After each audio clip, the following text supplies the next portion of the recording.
Hello and welcome to a LEGO Train MOC showcase video. This is for the LNER P2.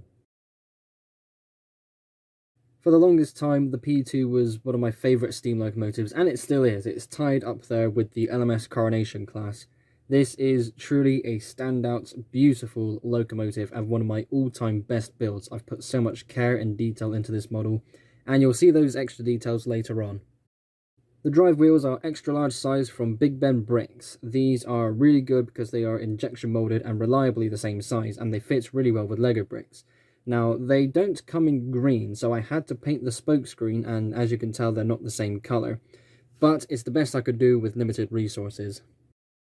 The thing that truly brings out all the detail for these models, this one in particular, is the trimline tape. My goodness, I am so happy I went ahead with this decision.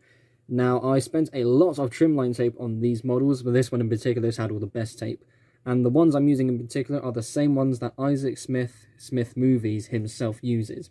Now, I get mine online, so I'm not really sure if anybody from outside of the UK will know how to get these, but if you have modelling tape or anything like this, it's definitely worth getting. That's all for the boiler, and now onto the tender.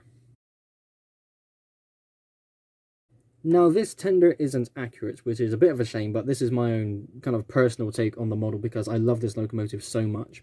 This is the first LNER tender that I've designed, and it's kind of set the bar for 7-wide tenders going forward. It has a corridor, which is the inaccuracy, but other details are basically all there.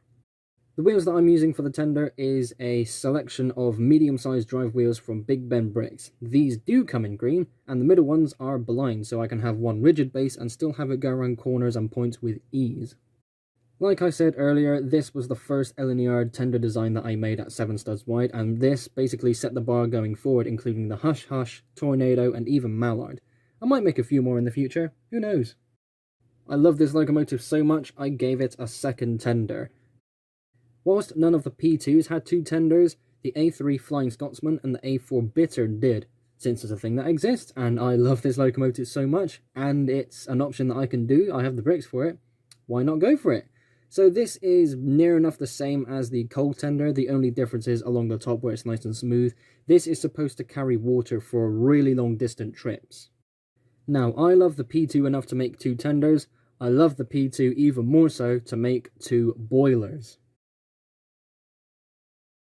6 P2s were made, 3 had that standard boiler design, and 3 of them were streamlined. The front end of the boiler shares the same streamlined design as the A4s, and there's not that much difference.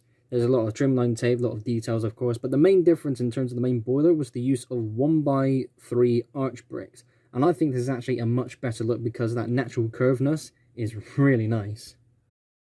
And that is the end of the MOC showcase video. If you want to see these in action, watch the more longer detailed reviews of these models, or even if you want to see the dedicated P2 playlist, all the links will be in the description. Also in the description is a link to my Patreon. If you like what I do and want to support me further, then consider joining.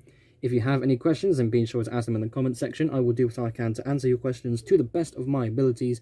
And let's just have a nice chat because interacting with my fans is just absolutely incredible. Thanks again for watching. Be sure to like and subscribe if you haven't already. I will see you all in the next episode. Bye.